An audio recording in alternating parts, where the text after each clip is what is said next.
Hello, my name is Selin and welcome back to our channel. In this video, we are going to ask a very important question, which is a facility just a building? If we were to establish a factory from the ground up today, what would be our very first step? Do we do the walls first or do we decide what to manufacture within them? While the answer may seem intuitive, a facility is not a shell of a building into which machines and personnel are thrown. It's the physical manifestation of our business strategy. So if we cannot answer what, how, and when, then we cannot start any layout operation. We have three strategic pillars. The first one is product design. What are we making? Are we making water bottles or are we making tables or are we making computers? What are we making? And the second one is process design. Okay, we know what we are doing, but how are we making it? And the third one is schedule design, how much and when. If the communication among this trinity breaks down, then we are left with just a dysfunctional building. All three of them are very important, but if we must place one of these at the center, then it would be product design. Because even a tiny little design tweak might change the physical reality on the factory floor. The weight, dimensions, and material of what we produce literally creates our facility's DNA. If you are producing delicate smartphones, then you will need clean rooms. But if you are designing heavy industrial machines, then you will need overhead cranes and forklifts and wider aisles, so and so on. Essentially, the blueprint of the product is the blueprint of the facility. I also want to mention design for manufacturing and assembly.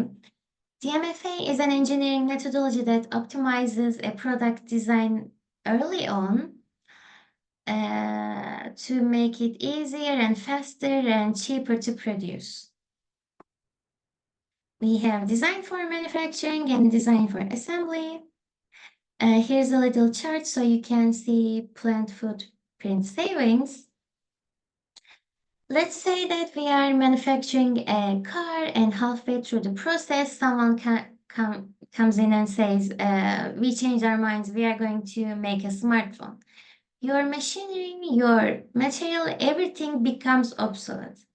So this is why facility planners insist on looking in the product design because late stage alterations cost millions and millions of dollars. I also want to mention voice of the customer. Sometimes customers have these abstract desires for quieter machines or smaller devices, and we take these abstract desires and translate them into essentially an engineering language, and we achieve this via quality function deployment. I also want to mention concurrent engineering. Traditionally, there was a rigid wall, a discommunication between design and manufacturing teams. I design it, let manufacturing figure out the rest. But in modern engineering, we demolish this wall by using concurrent engineering. Design and manufacturing teams sit at the same table from day one to reduce time to market time. Of course, sourcing and material routing is another important topic. Structuring the physical boundaries of your facility and structural material flow will prevent bottlenecks. Another strategic decision is make or buy. We can simplify it as kitchen versus restaurant. So deciding to build your components in-house demands huge floor space and machinery and talented staff, but sourcing items externally changes your needs. For example, you will replace heavy processing machines with logistic docks. If we want to give an example, we can use Apple as a case study. Apple sources camera lenses and components externally, so their plans focus purely on high-speed assembly and logistics. I also want to mention BOM and routing. Bill of materials reveal the anatomy of the product, but the route sheet serves as the exact GPS coordinates for every part within the facility. So, which machine does the part travel to? How long is the cycle time? In what sequence? So, the facility planner analyzes these route sheets. And if your routing is fundamentally flawed from the very beginning, and then bottlenecks will be created.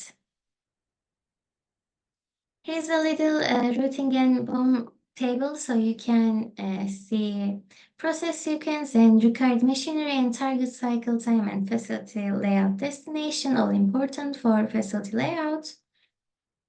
If we want to summarize everything we discussed with a metaphor, I'm going to use Legos as an example. Product design is each individual Lego block, and process design is exact method of snapping them together. And schedule design is the time you need to construct whatever you are building. And facility design is the very table upon which the model is assembled. In today's competitive market, products are in a state of constant evolution, so facility design is not a static endeavor. So successful engineers must be able to accommodate not only the products of today, but we also have to consider the uninvented processes of tomorrow within four walls. Thank you so much for listening.